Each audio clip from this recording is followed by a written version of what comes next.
You're either lying now or you're lying then when you signed up. You're either lying now as you tell us you don't support abortion because you signed a document notarized under penalty of perjury saying you do, or you're lying when you look us in the eye and try to claim to us that, oh, well, I'm a Democrat, but I don't support abortion.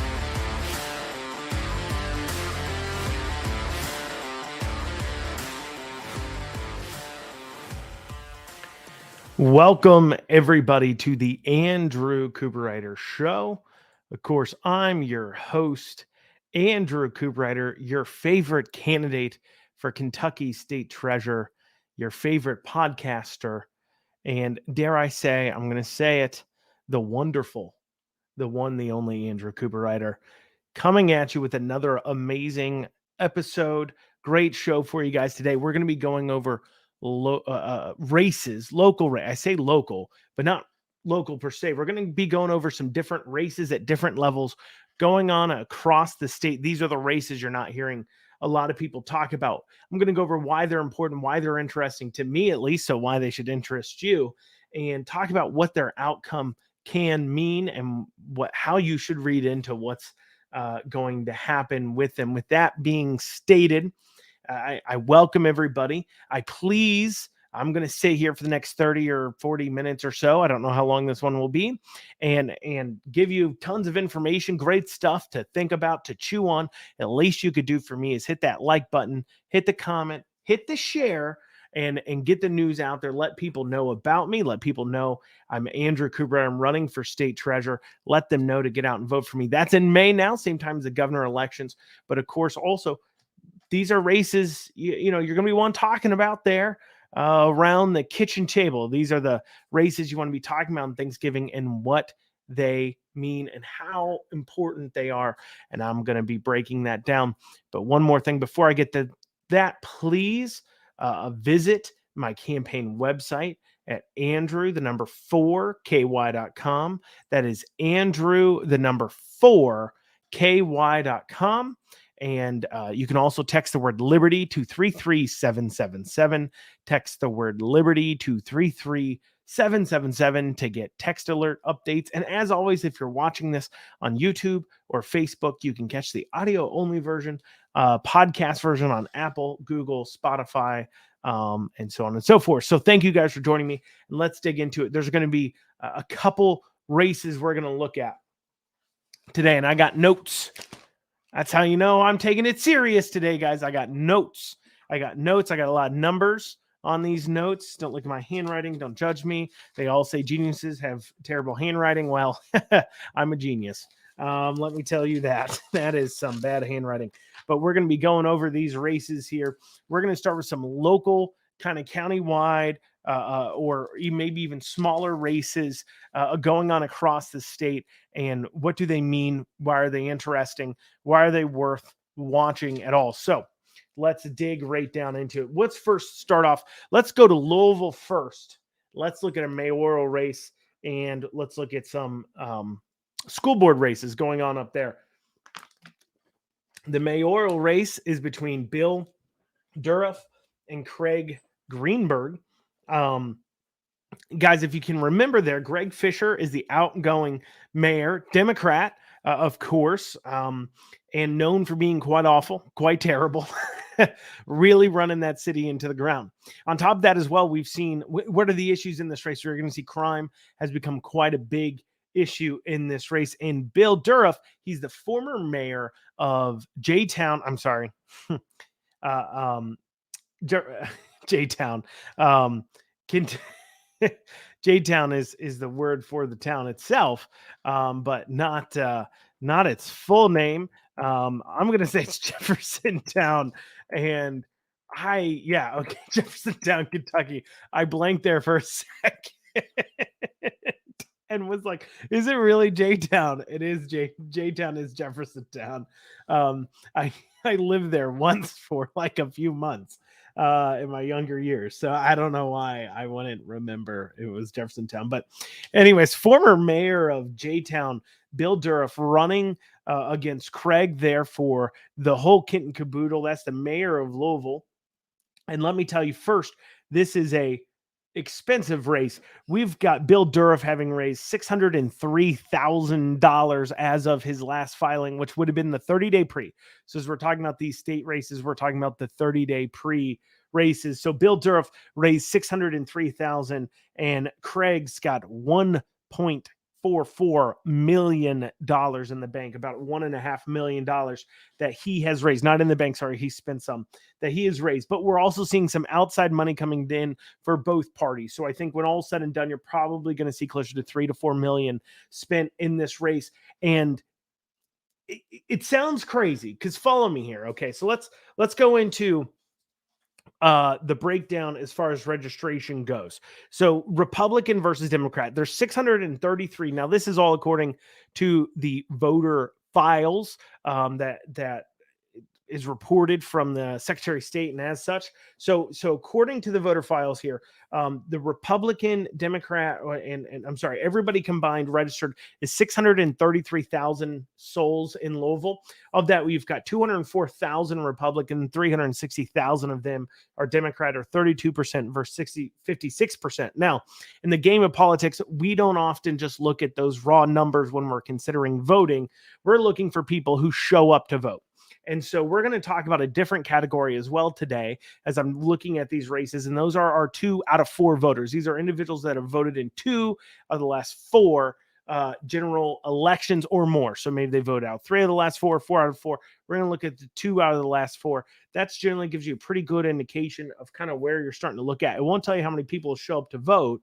That's a different formula we typically use in the campaign game, but this will give us some idea of kind of what we're looking at. So at our 2 out of 4, so it was 3256. When we go to 2 out of 4, we have 306,000. Out of the 633,000 registered voters, only 306,000 have shown up to vote in the last 2, in at least 2 of the last 4 general elections. And so in that way, we have 101,000 Republican, 182,000 Democrat. That's 3359. Now, of course, the percentages have gotten farther apart, but the actual number of voters has shrunk. So that kind of gives you some more barrel down focus as far as you get into it. And so let's say we end up with something closer to, let's say we end up with 250,000 or so voters. If we end up spending in this race, as I predict, over $4 million, I think, from outside money, all in, will be spent on the Louisville race. And we have right around 250,000 people actually show up to vote. What we're going to end up with, that is $16 per voter, just to kind of give you some idea of what that's looking at. That's if 250,000 show up. I don't think it'll be that high either. But with that being stated, this is an interesting race. I mean, the talk of the town is that this may not fall. You would say in Louisville it's going to be a blowout. However, crime incredibly on the rise. Greg Fisher, the prior guy, is absolutely awful. And I know the Bill Durff campaign has done a good job and continues to do this job of connecting Greg and Craig.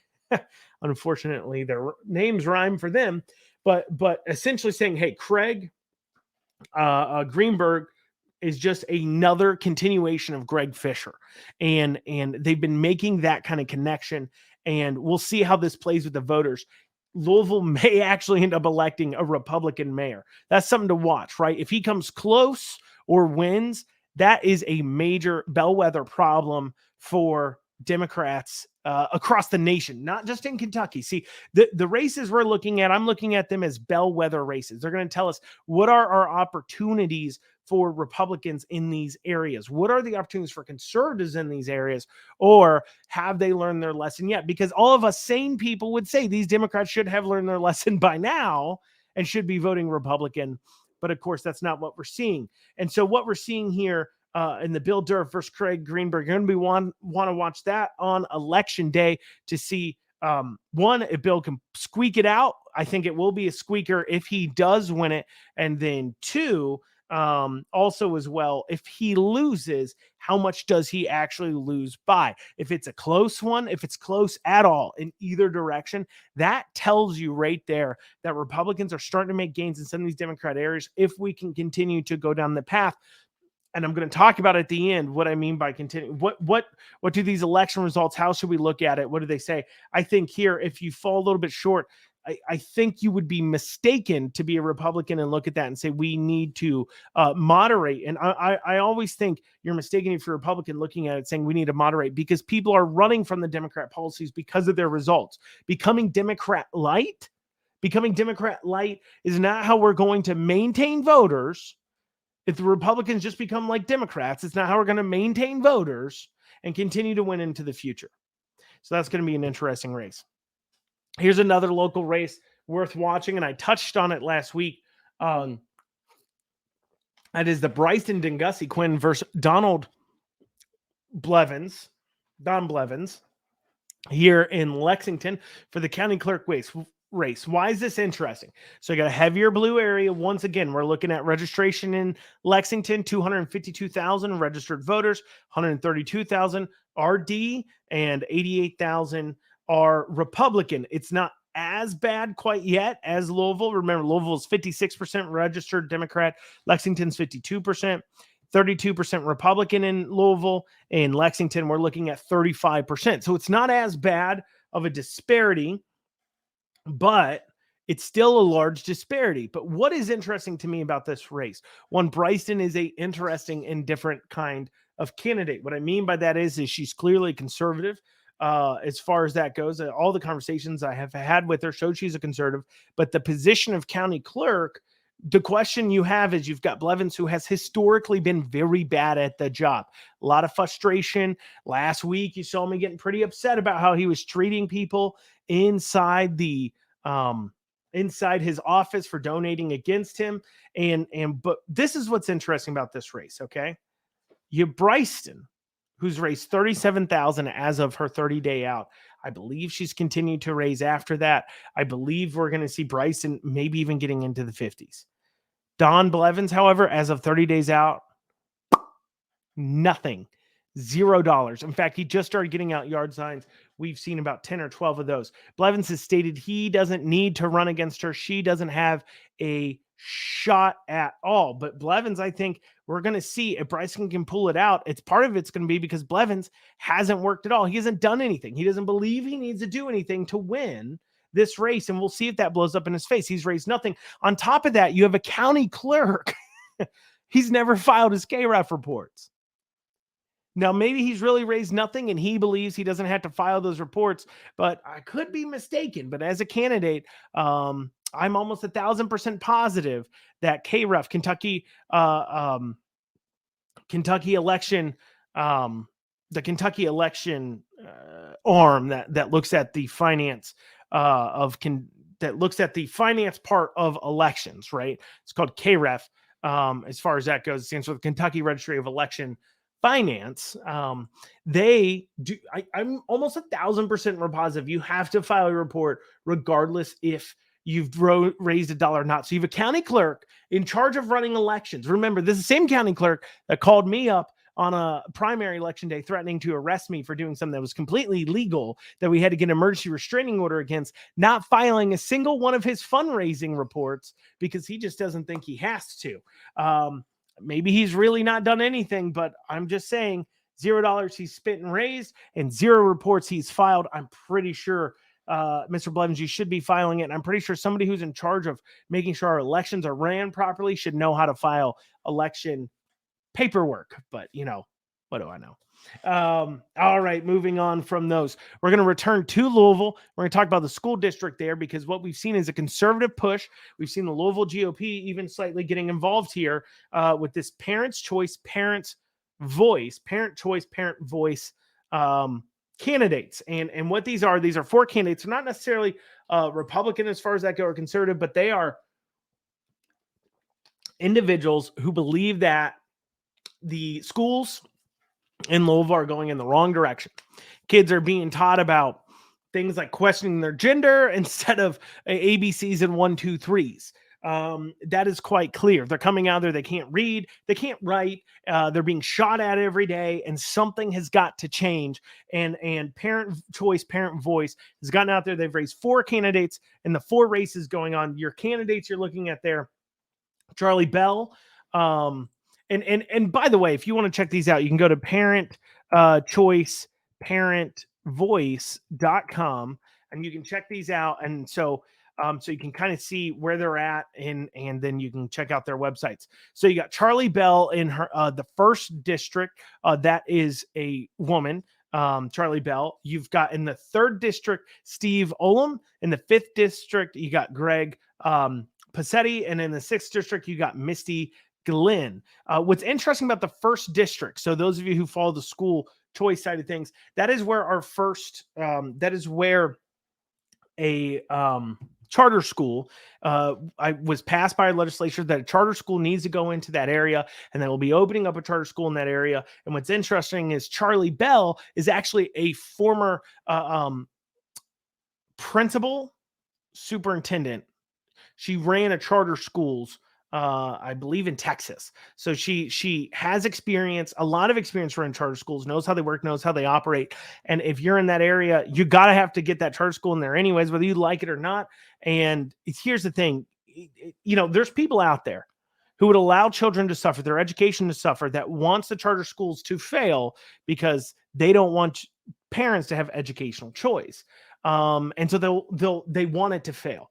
And by getting Charlie Bell in there, that will certainly give an honest chance for this charter school to succeed, as it's somebody who can actually advocate, understands what's going on with them, and will not be trying to make it fail, but instead trying to make it work. Because after all, shouldn't it be about delivering the best that we can for the kids? You would think it would be, but Democrats, they'd rather continue to allow kids to suffer to forward whatever messed up, crazy agenda they've got in mind there. So those are your 4 board races to watch in Louisville. The 4 candidates you're going to want to win: Charlie Bell, Greg Passetti, Missy Glenn, and Steve Olam.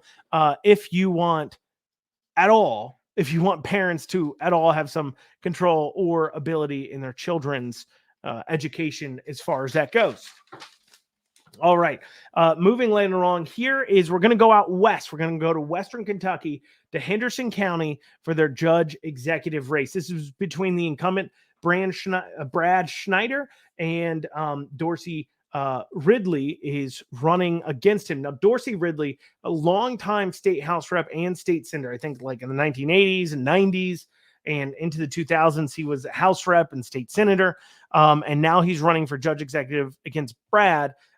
Brad first won, I believe, in, I think, 2018. I believe he first won in 2018. So he is in the incumbent. Now, this is what's interesting about this race. This is a bellwether race for a few reasons, okay? One, this is still, even though Brad, the incumbent, is the Republican, this is still a quote-unquote bellwether county of sorts. So there's this weird thing you got to watch for in Kentucky, rural Kentucky, and that is this blue dog Democrats. So these are people who are registered Democrats because their family has been Democrats for their entire lives, but they do not vote Democrat. They are conservatives through and through. They just believe in this idea that, hey, I got to be Democrat to vote in the primaries. And this is a message too. That is anybody who works out in Eastern and Western Kentucky, rural areas, in politics, like I find myself doing all the time, what you're going to discover is the number one reason you will have Democrats that are diehard Republicans, still registered Ds, is because growing up, you had to be a D if you want to vote in the primaries, because that's where the primaries were. Republicans didn't have primaries. And the Republican Party, and not the Republican Party, but the Republican quote unquote establishment, let's call spade spade. They hold on to their power a lot of ways because they're not challenged, because it's team, red shirt versus team blue shirt, and they don't have to stand per se on their policies because, of course, you always have a worse option than them on the other side. However, during the primaries is when you have two potentially good options, or one good option, one bad option.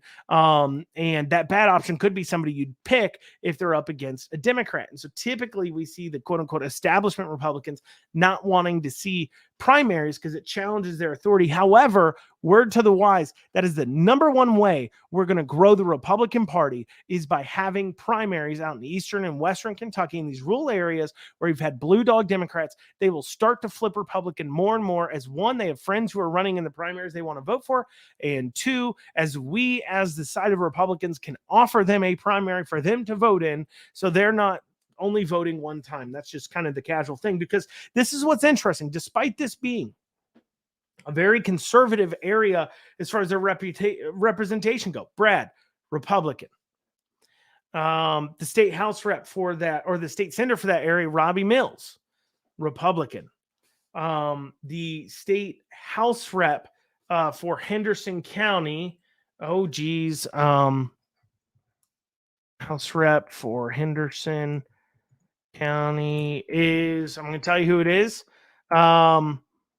No, sorry. I should know this off the top of my head, but I don't. I'm sorry. Jonathan Dixon. There you go. So it's Dixon, who is a Republican. So, there you go. Their representation, their judge executive, their state house rep, their state senator, Republican.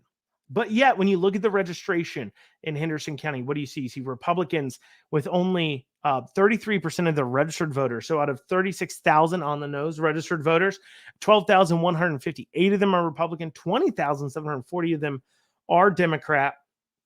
As far as active voters, you got 16,885, 5,691 of them are Republicans, 33%. And then out of Democrat, 10,411 or 61%. And really you'll see those totals across the board. And so, but what you see is but yet Republicans are winning in that area constantly. And like I said, the large chunk that is, these are blue dog Democrats voting Republican. But what this means is they could vote Democrat, which has led this to be the most expensive judge executive race in the state right now. I don't know about historically, but in the state right now, Brad Schneider, he has raised $76,000, and Dorsey Ridley, $80,981. They, I've told, are actually going to be running TV ads in a judge executive race. That is crazy.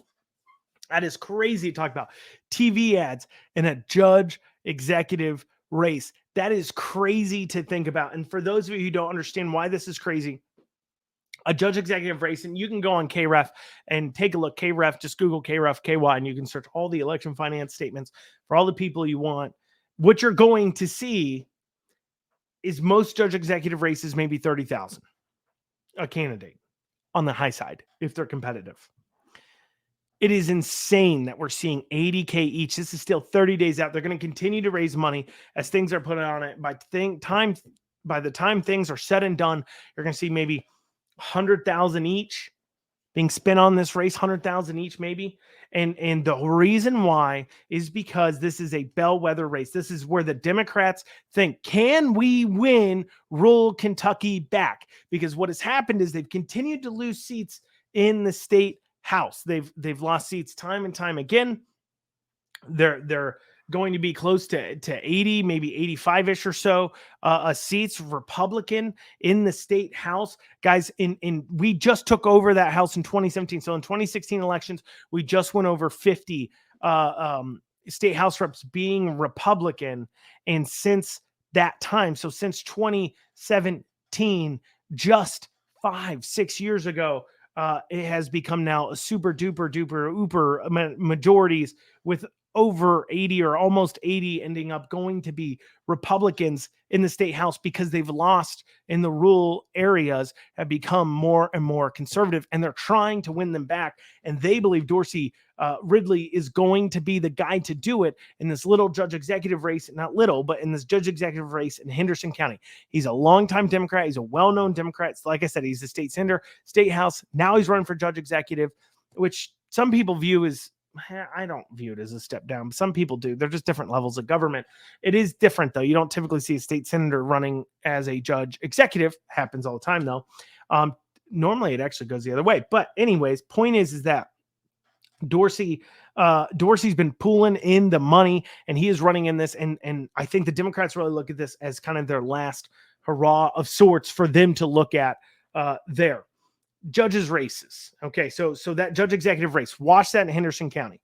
If Brad pulls it out and stomps them, that shows us that we're going to continue to see more conservative switch on our eastern and western Kentucky. If Brad loses to Dorsey, That is going to signal to the Democrat Party to push hard. They have a chance in our rural areas. They could somehow find some message. And of course, Dorsey's running as far as he can away from Biden, away from the national politics side of things. And I never understood that. I never understood these Democrats, especially here in Kentucky, being like, well, I'm a pro-life Democrat. How is that possible? I mean, when you sign up to run for office, you have to sign a paper saying you're a member of X party and you support their principles and their platform. Their principles and their platform. You're signing an official document notarized under penalty of perjury that you plan to support their principles and platform. And the Democrat platform on abortion is, in the Democrat platform, it states Democrats are committed to protecting and advancing reproductive rights and justice. We believe unequivocally, the majority of Americans, that every woman should be able to access high quality reproductive health care services, including safe and legal abortions. It is in the Democrat Party platform that they support abortions. There is no such thing. If you are running for office as a Democrat, you cannot state that you do not support abortion. You can't say that because you've signed a document. When you run for office, you sign a document under penalty of perjury with a notary saying you will support that party's platform. And a part of their platform, their principles, is abortion on demand, safe, legal, and available. Not rare, available. And you're going to stand there as a Democrat now and suddenly say, well, I'm against abortion. Why? Because you're in Kentucky and abortion isn't popular? You're not a Democrat, then leave the party. You're lying when you sign your paperwork to run. You're either lying now or you're lying then when you signed up. You're either lying now as you tell us you don't support abortion because you signed a document notarized under penalty of perjury saying you do, or you're lying when you look us in the eye and try to claim to us that, oh, well, I'm a Democrat, but I don't support abortion as a candidate in Kentucky. You're a liar. You're lying and you're wrong. It's impossible. It's impossible. You've either committed perjury or you're a liar. And I'm inclined to believe that they're lying. I'm inclined to believe they are, because who would want to be associated with that stuff, with that garbage? And they're going to try to continue to push that. And they're pushing that here in Eastern Western Kentucky. These Democrats, I'm not a pro-abortion Democrat. I'm a pro-life Democrat. Doesn't exist. You're lying. You're lying. So they're going to try to push this in the Brad Dorsey race. We'll see what ends up happening. We'll see the blue dog Democrats, these old school Democrats that try to claim they're not something that they are, because at the heart of it, every Democrat is this. Every Democrat politician is that. They can't help themselves. They have to. This is who they are. They are, by definition, the same exact people as Joe Biden. Joe Biden's been in office forever.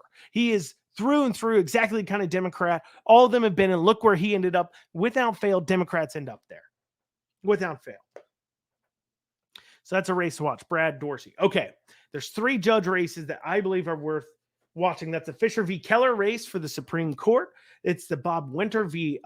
Susan Citrullo. I haven't actually heard the name before said out loud. I've seen it plenty of times. Citrullo for the appeals court in Northern Kentucky. And then you're also going to have Hunter Darty v. John Reynolds in Jessamine County. Joe Fisher, Bob Winder, and John Reynolds are all conservative. This is where it gets interesting. Recently, there was a court ruling that stated that judge candidates could identify who they are, who their party is, Republican, conservative, things like that. Because it has always been a historic rule for judges' races, has always been, you can't say that you're with the party because it's nonpartisan. You can't talk about how you'll rule on cases because that could show prejudice, and you can't talk about those issues. So what were you supposed to run on as a judge? We don't know what party you are. We don't know how you stand on the issues because you can't tell us. The only way we would know is if you asked a lawyer that was your friend how they felt about a judge. And who knows, maybe that judge gave them a bad ruling, so they think they're awful. That's not the best way to look at it. There's no real straightforward way to judge judges because their records aren't available. See, with legislators, you can see how they vote on things. City council, school board, state house reps, you see how they vote on things. Judges can't see. It's very difficult for the common man, for common woman, to be able to look to see how judges ruled and what cases they've been on. How do you do your research? How do you do your research for a judge's race? About the only thing you have is, are they conservative? Are they not? At least there you know what they stand for. And so you've seen Fisher, Winter, and Reynolds coming out saying, we're conservatives. We're Republicans. And of course, the Democrats on the other side have thrown fit because they're like, oh, that's unfair. Why? Because you're Democrats. Because if it becomes partisan, people will vote you out because they'll see you for who you are and what you stand for and what values you have. So those are interesting races to watch because it's going to be interesting to see how well their message of I'm the conservative option in this judge's race gets out when they don't have a party signifier on the ballot next to their name. Keep in mind, it's nonpartisan on the ballot. And so does that message get out there? Do people understand where that is? So that is interesting. Okay, now moving on to House races. There are 3 House races worth watching. First, we're going to go up to Louisville again. House race. This is for District 37. This is Emily Callaway versus Jeffrey Donahue. Donahue has been in since 2012. Why is this race interesting? Here you go. Here's why this race is interesting. Last year, 2020, Donahue won 54% to 45% against his Republican challenger. However, there's been redistricting. Let's look at the numbers.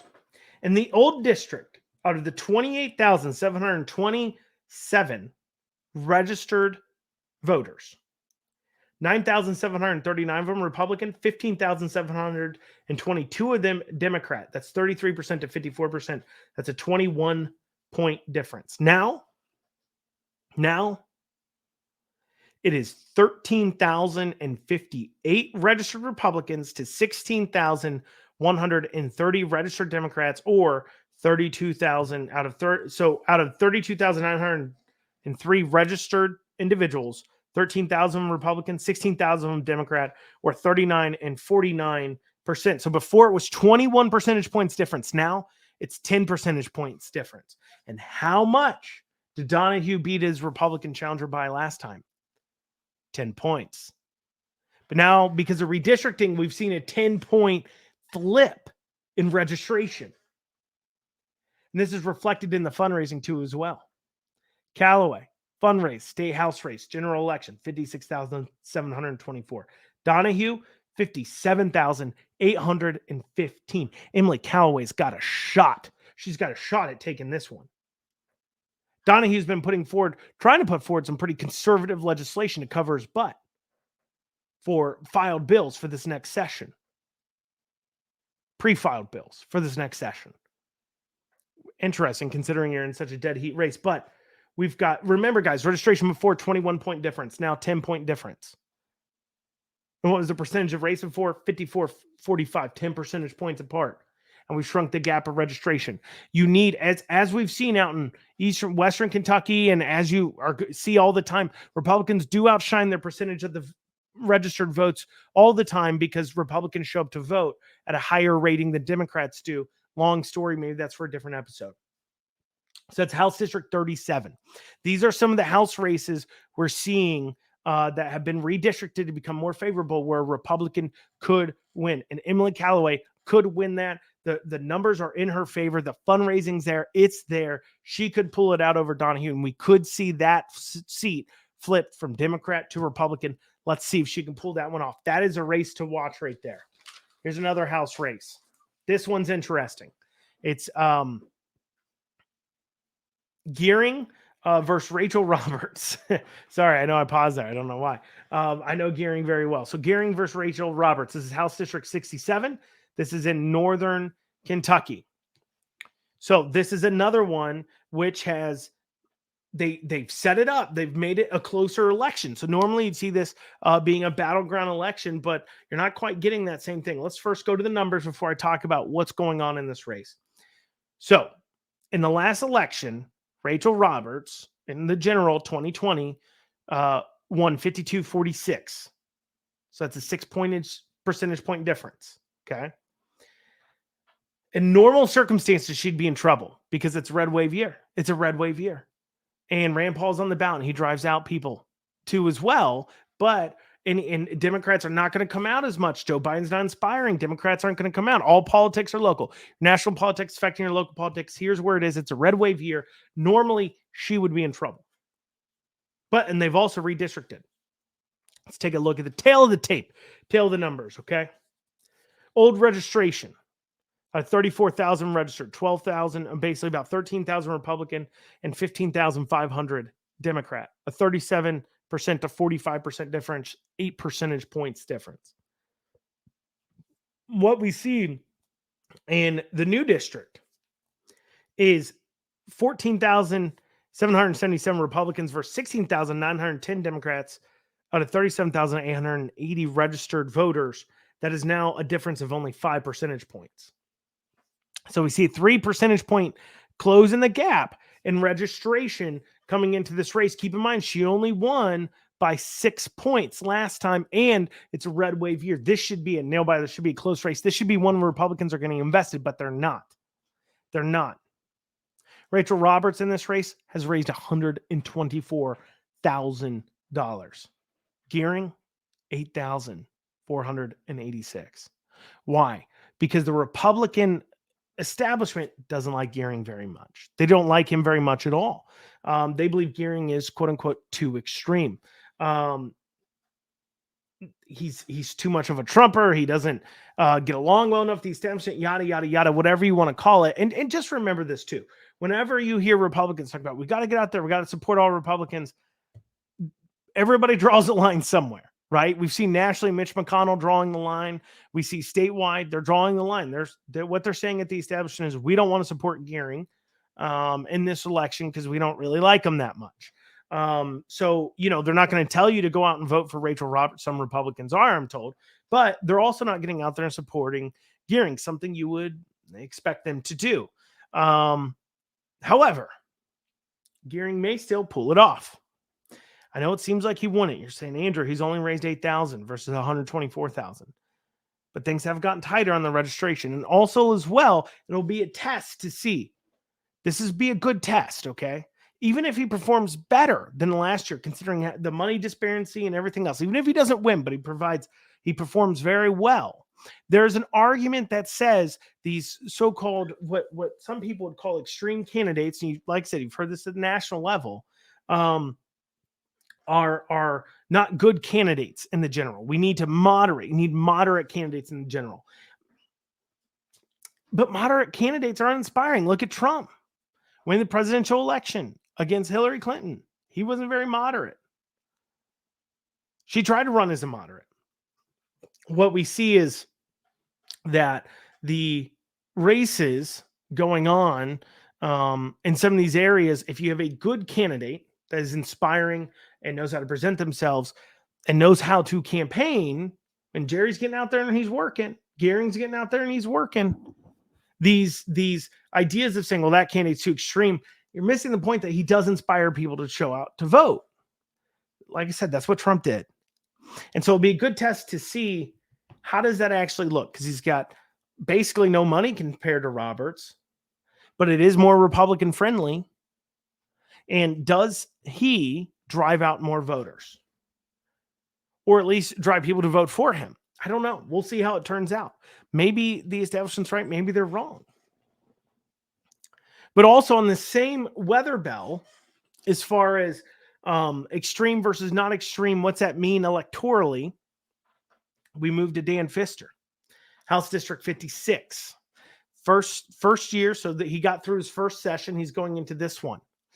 I am seeing the Republican House Caucus spend some money for Dan. And I'm seeing the Democrat House Caucus spend some money against Dan for his opponent. That's interesting to me. It's interesting to me because Dan is a very non-offensive representative.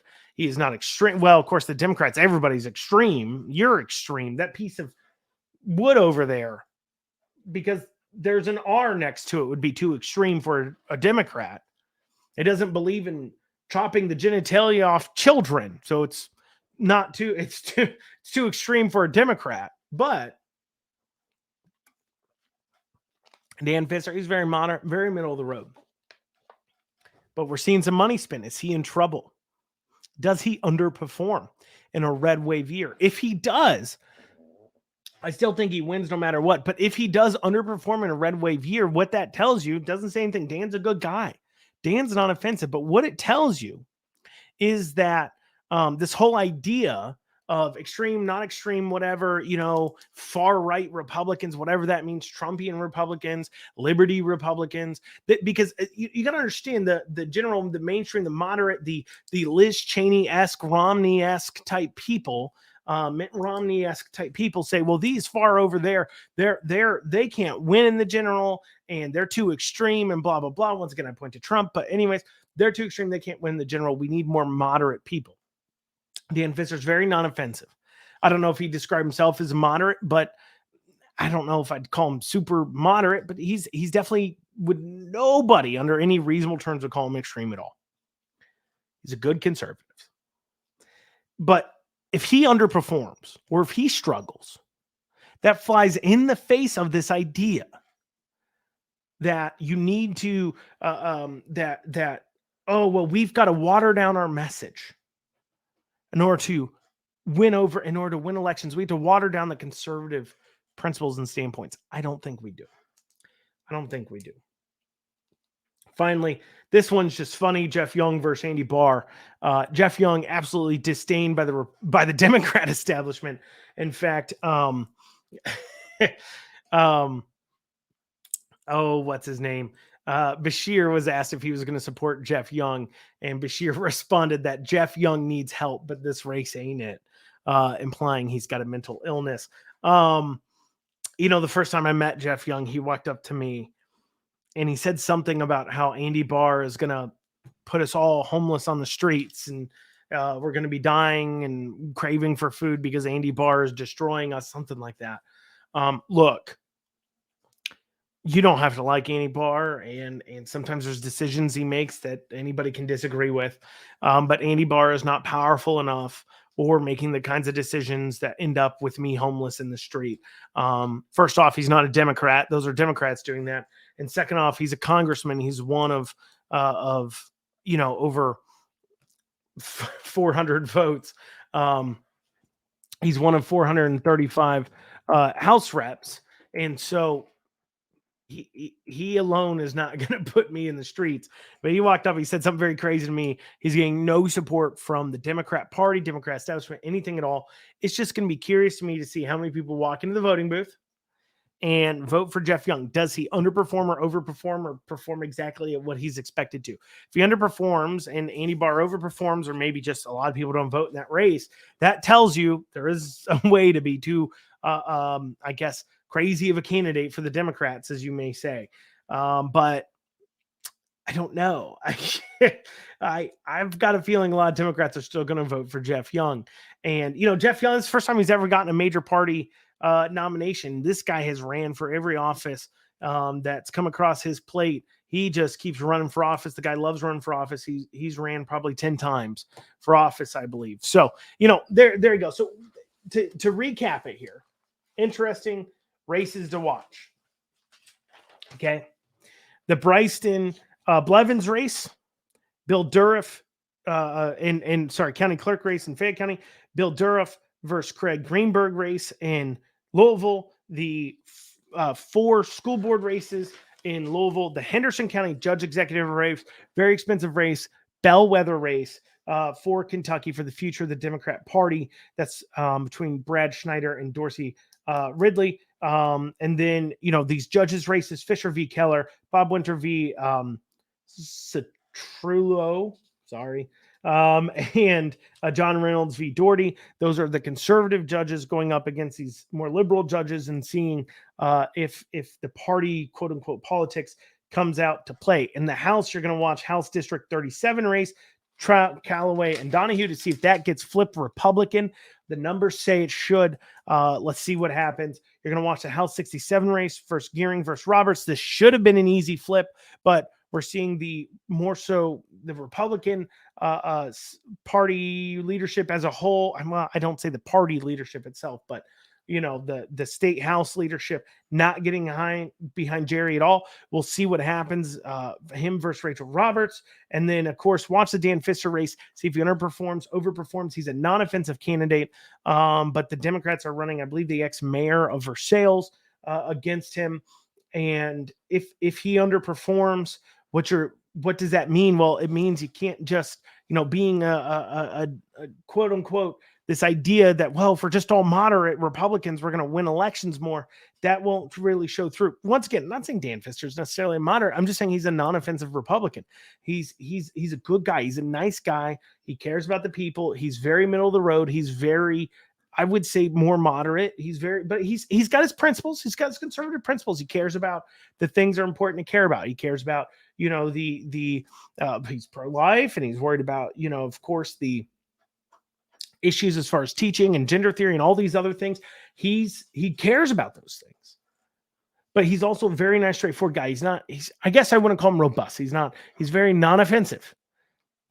Does a non-offensive Republican underperform because Democrats are pumping in tons of money, and what happens? What happens if red wave year there? That's interesting to watch. And of course, just interesting to see if Jeff Young gets less votes than Democrats have historically. Now, of course, that district's been redistricted, so it will go up a bit in but just see how much he underperforms. Well, guys, that's all I have time for you today. Went a little bit longer covering these important races, things to watch in November. I hope you'll join me next time. I hope you'll visit andrewforthegame.com. I hope you'll share this with others, get the word out there. Thank you so much, and have a great day.